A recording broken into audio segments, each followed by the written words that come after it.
Assalamualaikum warahmatullahi wabarakatuh. Selamat siang dan salam sejahtera untuk kita semua. Terima kasih atas kesempatan yang diberikan kepada saya. Perkenalkan, nama saya Maria Atriani Meleti Nanjem, biasa disapa Atri.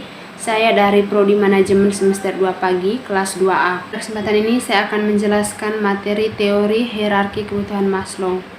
Teori hierarki kebutuhan Maslow adalah salah satu teori psikologi yang berguna untuk memicu munculnya motivasi pada seorang individu dalam memenuhi kebutuhan mereka sehari-hari. Dalam hal ini terdapat 5 tingkatan kebutuhan yang dikemukakan oleh teori kebutuhan Maslow. Yang pertama, kebutuhan dasar atau fisiologis atau fisik. Pada kehidupan secara umum, kebutuhan fisik dapat dicontohkan seperti kebutuhan akan makanan, minuman, tempat tidur, aktivitas siswa, tempat tinggal, dan oksigen. Namun, dalam hal ini saya akan menjelaskan contoh kebutuhan dasar atau fisiologis dalam manajemen perusahaan. Pada teori hierarki, kebutuhan Maslow juga membahas dari sisi manajemen dalam organisasi atau perusahaan. Kebutuhan fisik atau fisiologis yang harus dipenuhi karyawan di suatu perusahaan adalah upah minimum atau standar gaji minimum. Ini berkaitan dengan gaji ya. Karyawan mencari pekerjaan pada sebuah perusahaan, pastilah gaji atau upah yang akan menjadi alasan utama. Tentunya kita semua juga seperti itu. Sebelum kebutuhan dasar ini terpenuhi, maka karyawan akan sulit untuk berkembang, apalagi memberikan prestasi dan kontribusi besar pada perusahaan. Oleh karena itu, menurut teori hierarki kebutuhan Maslow, perusahaan harus mampu memenuhi kebutuhan dasar dari karyawan-karyawannya. Hal ini juga dapat menjadi motivasi awal bagi karyawan untuk bekerja lebih giat dan memperbaiki citra perusahaan di mata angkatan kerja.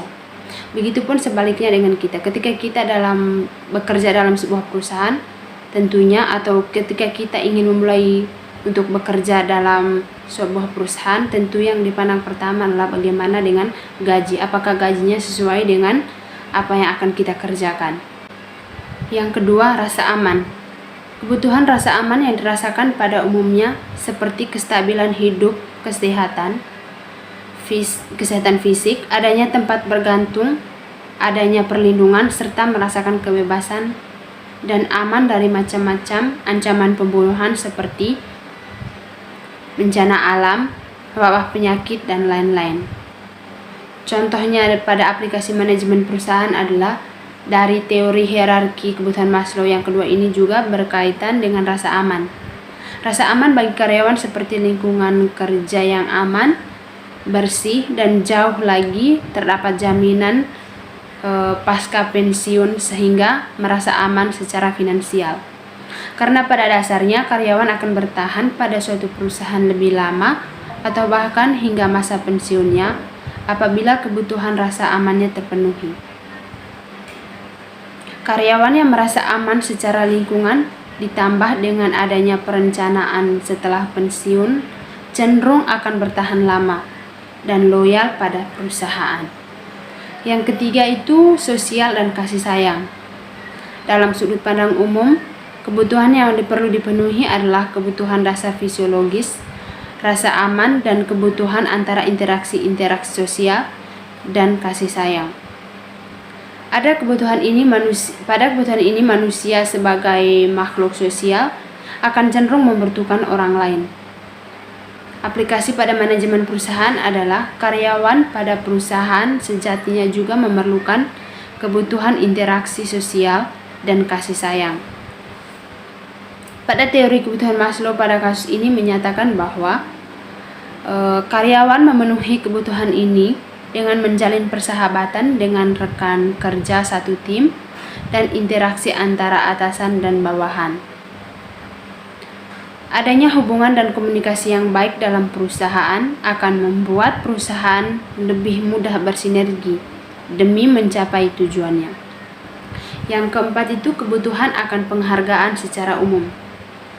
Penghargaan dalam teori Maslow ini seperti kasus sosial, prestasi, penghormatan dari orang lain, nama baik atau reputasi, ketenaran, perhatian, dan lain-lain.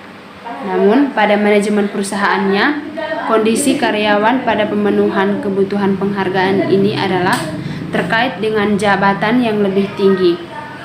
Posisi tertentu akan membuat karyawan merasa dirinya dihargai, disegani, dan dihormati. Sehingga karyawan yang telah terpenuhi kebutuhan dasar sebelumnya akan bekerja lebih giat untuk melampaui target demi memperoleh promosi jabatan. Yang kelima itu aktualisasi diri. Aktualisasi diri pada kondisi umum level atau tingkatan kebutuhan yang paling tinggi sekaligus yang terakhir atau yang kelima ini menurut teori kebutuhan Abraham Maslow adalah aktualisasi diri. Kebutuhan akan aktualisasi diri merupakan dorongan keinginan yang timbul secara terus-menerus. Itu menurut pengertian umum. Sedangkan penerapan pada manajemen perusahaannya adalah pekerjaan yang menantang dipilih oleh karyawan atau sumber daya manusia lainnya di dalam perusahaan merupakan kebutuhan aktualisasi diri. Melalui pemilihan pekerjaan yang dianggap sebuah tantangan, maka kemampuan karyawan akan meningkat. Kreativitas dan keterampilan akan selalu dilatih serta terus berkembang. Perkembangan itu akan membawanya kepada karir yang lebih gemilang. Yang kedua, saya akan menjelaskan teori dua faktor. Teori motivasi Herzberg didasarkan pada prinsip bahwa kepuasan kerja dan ketidakpuasan memiliki hubungan independen satu sama lain. Beberapa faktor tertentu dapat dikaitkan dengan kepuasan kerja, sementara faktor-faktor lain bertanggung jawab atas ketidakpuasan kerja.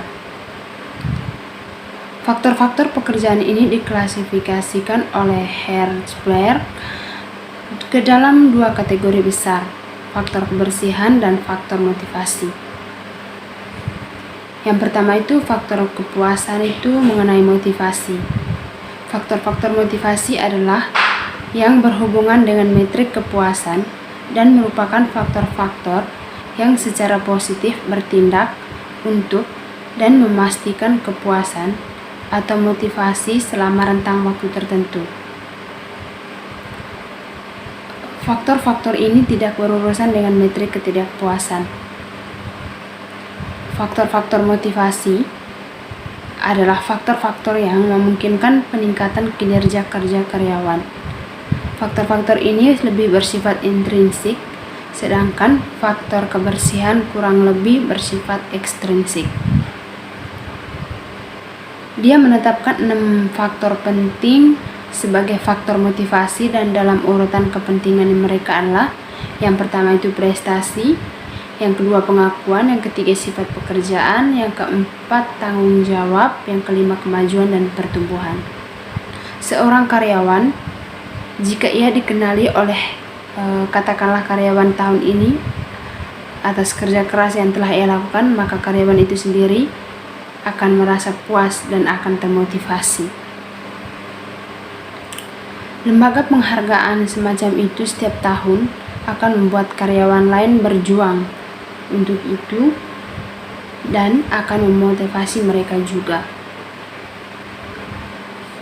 Ada banyak faktor yang dapat memotivasi karyawan seperti yang didefinitifikasi dalam teori ini.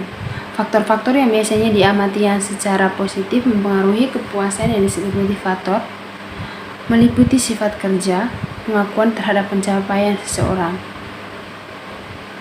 peluang kemajuan, tanggung jawab, rasa penting, dan dimasukkan dalam proses pengambilan keputusan. Yang kedua itu faktor kepuasan itu berkaitan dengan kebersihan. Faktor kebersihan mengacu pada faktor-faktor pekerjaan yang tidak secara positif menjamin kepuasan atau motivasi dalam jangka waktu yang lama, tetapi merupakan faktor-faktor tersebut ketika absen menyebabkan ketidakpuasan dan penurunan moral.